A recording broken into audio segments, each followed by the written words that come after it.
With us around the table, I'm pleased to say, Gary Cohn. Morning, Gary. Good morning, John. Thanks for having me. I was reflecting on our conversations we used to have many years ago when you were in front of the White House and you used this term, the threes. Are we going back to the threes? Is that what you think we're going back to?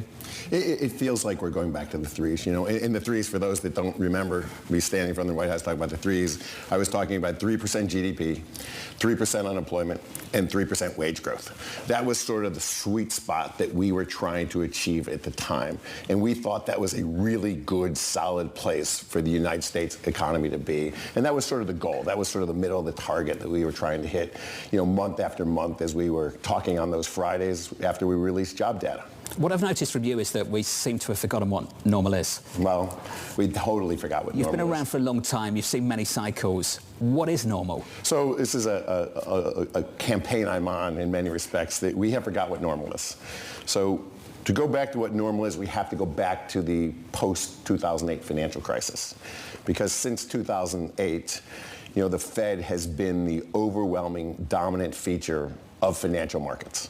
So prior to 2008, you know, Fed meetings were important, but we didn't live and die off Fed meetings. In fact, I'm old enough to remember when money supply was what drove markets. Now, I'm really dating myself on money supply there. But then we get to 2008, and the Fed goes into the whole policy of zero interest rates and quantitative easing. Followed by many other central banks around the world. And as the Fed goes into the zero interest rate policy and they continue to build a bigger and bigger balance sheet, they become the dominant factor in financial markets, not just in the fixed income markets, not just in the rate markets, but when you literally have zero rates of return, you're literally forcing people out into the risk spectrum. So you bring many other asset classes that have historically not been appealing to people, you bring them into play because the search for return, the search for yield, you go farther out on the risk spectrum. So we lived through the 2008 period all the way up to basically, I would say, COVID, with this zero interest rate policy, people looking for alternative assets, looking for yield, searching for it in unusual places.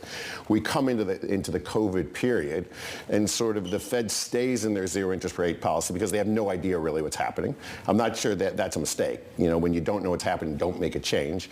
And then all of a sudden we get into the, we'll call it the Biden administration, and we've gone through 5 stimulus packages in the United States, and all of a sudden we've got U.S. consumers with the best balance sheet they've had in their life, enormous amount of disposable income, the ability to finally go out and spend it after not having the ability for almost 2 years to spend anything that, like I said, you can't buy it at the grocery store, FedEx or UPS or the United States Mail Service can't deliver to you, you can't buy it. We now have the ability to go out and spend that money. And lo and behold, we end up in a highly inflationary cycle. So the Fed goes from this zero interest rate, trying to drive economic growth, trying to drive inflation. Yep. And I always remind my best friends, you know, if you would have picked up any newspaper prior to 2000, in that 2008 to 2020 period, the Fed headline would have been, can the Fed ever create inflation again? So now we're back in this highly inflated period, and the Fed goes from, you know, quantitative easing to quantitative tightening to zero interest rate policies to 50 basis points sort of month in and month out. So we have been through this 15-plus year cycle of what I would call abnormal.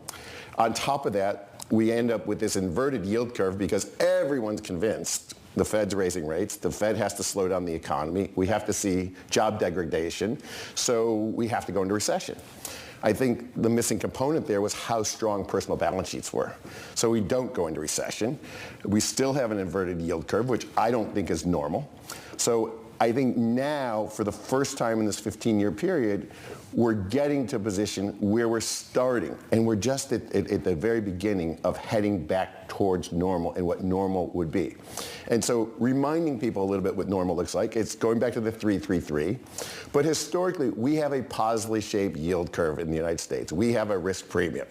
Historically, if you look at 10-year yields, the 10-year average yield in the United States, you can either put in the Volcker Fed or you can take out the Volcker Fed. With the Volcker Fed, it's 4.6%. Without, it's 4.3%. If you put aside all of this, right, if you take a look at the Fed and say, okay, it's on the back table, you start to look at the economy, it looks pretty good. It doesn't look like we're going into recession. Agreed.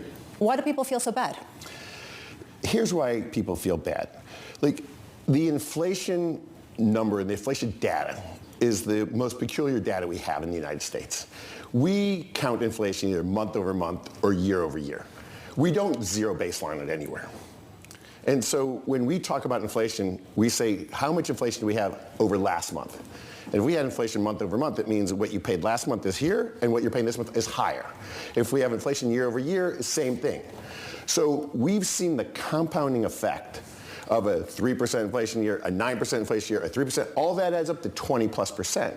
So when you're a consumer today, you're a hardworking consumer today, your basket of groceries is 20+% more than you think it should be worth and what it was worth 2 years ago. So the compounding effect of inflation, because we don't have a zero baseline basket, is really what's affecting people's mentality. The second part of the equation is people are working harder. They're working more jobs to be able to buy what they want to buy. The savings from the pandemic is gone. It's not all gone. There's still a lot of it sitting in Treasury and money market. But if you look at the financial position of many Americans that went from high consumer debt going into the pandemic, then they went from consumer debt being wiped out, they went to high savings rate because they were sort of forced in. They've actually spent all that money back. They're back to where they started. They're back at consumer debt. So they do care a lot about the inflation, and they care about their purchasing power. And we are talking about wages today exceeding inflation, but that's on a sort of spot market basis. We haven't talked about it over a 1 year or a 2 year basis. I got to say, I wonder how messy the data is as well. And if you were still the head of the Economic Council advising the president, how would you communicate the idea that we're seeing churn, massive churn in response to technological advancements? I'm thinking about eBay laying off 9% of its staff because it needs to upgrade certain things, or SAP in Germany. You're seeing this again and again. How much is that featuring into the messiness of the data? We always have messy data. We're always, we never really get totally clean data. We could talk about all the revisions to the unemployment data. It's a survey data, and then they go and revise the data from a month and 2 months ago, and sometimes the revisions are bigger than the actual data. But we of course fixate on the data on that Friday, and then a month later we say, oh, that data was completely wrong. So if you're in the world of looking for the clean, pure answer, our economic data doesn't give you really clean, pure answers on a real-time basis. If you look at the data over a cycle and over a period, it gets very clean over time. I think you've got to look at the data on a longer period of trend. That's why a lot of people, like I look at the JOLTS report. I think JOLTS is really interesting to me because it shows job openings, amount of people looking, but what's in there, there's some really interesting numbers in there. It shows you how many people quit their job. Quits to me is one of the important numbers. People only quit their job when they feel like there's a better job out there. So it's a pure measure of what people's psychology on the market is.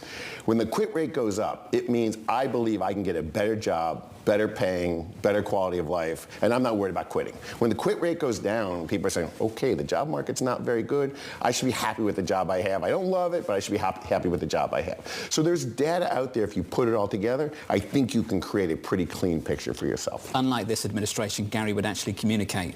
Ramo, that would be the answer to that, but we won't get into that now. With us around the table for some final thoughts, Gary Cohn.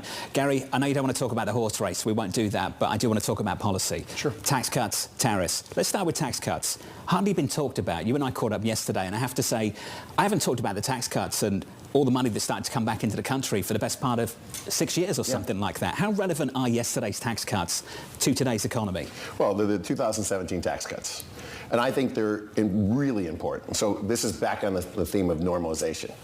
So since we really got the tax cuts through that were signed December 22nd of 2017, we sort of had 18, 19, we had sort of two normalized years. 18 was sort of an implementation year. And we saw some really amazing things start happening. We saw real repatriation of foreign overseas money. We saw $1.5 trillion come back in the United States because in the old tax system, corporations could leave their money offshore and they didn't have to pay U.S. taxes, so they brought it back. We deemed that money to have brought back, so we taxed it. It got brought back. I think when you see what's going on, and there's the manufacturing boom in the United States right now, which started in that period of time, A lot of that has to do with this repatriated money. Historically, when companies couldn't bring their money back, they had to invest it overseas. They built manufacturing overseas. They invested in property, plant, and equipment. Now that they're being taxed no matter whether they bring it back or not, they're bringing it back, they're paying the tax, and they're investing. So you've seen the creation of manufacturing in the United States. This started in 2018 and 19 as companies started bringing back their repatriated money. You've also seen the growth that we've seen in consumption. You've seen the growth in the middle class's ability to spend money. Hardworking individuals got a real tax cut. And that's why I think people have missed the economic picture in the United States so badly. Everyone calling for this recession over the last year and a half, I don't think they understood the additional consumptive powers that the tax cuts created.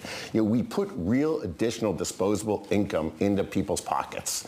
And we did it on purpose. We made some very conscientious decisions to make sure that we were delivering real taxable returns or less tax to the hardest working individuals in America. And it takes time for that to feed through the system. It doesn't happen year one. And then we go through COVID, so you get all of these, unnatural phenomena. And now we're back to what I say is more normal behavior.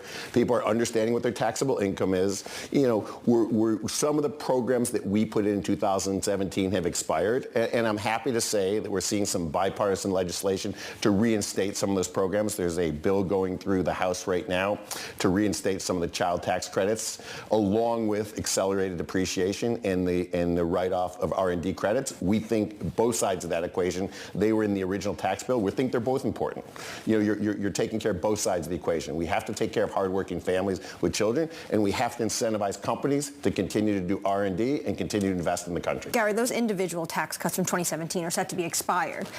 As you say, that helps individuals in taxes, but if you have a 10% tariff wall around the United States, that's a massive tax on consumers. It is. So look, the tariff wall is something that needs to be discussed. I know it's a potential that's being discussed out there, and it's an idea. It's something that's being used to potentially pay for the future tax plans. Wouldn't it negate it? Look, I think we shouldn't get too far ahead of ourselves right now. As you said, the personal side of the tax reform package terminates in 2025.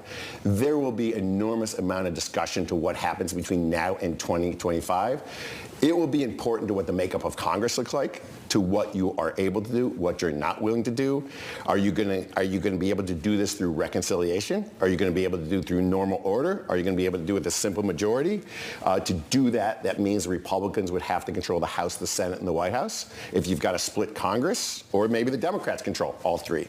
If you're doing it through reconciliation, you're going to be able to do it through one set of policies. If you do it through regular order, you're going to have a much more of a compromise on what goes on here. So I think that the ideas that are being talked about right now are concepts. And this is what's interesting about the electoral process in the United States. And I think this is why it's important. This is a time where potential candidates and incumbents, and we actually have a couple of incumbents running, they get to tell us about their ideas of how they want to run the government. And these are ideas. If you look at the history, there are concepts and they're starting places. They're not necessarily ending places. Bremo's got thoughts. I know Anlita's got thoughts. Well, no, to me, the idea, so many people have come on and said, we're taking it seriously. If Trump says something, we're taking it seriously. And Gary Cohn is saying, maybe not. You got to look at the whole process. Unfortunately, we're out of time, but we'll have to get you back to talk about that. Hey, Gary, it's good to see you. Thanks for this morning. Thank you, sir. Gary Cohn.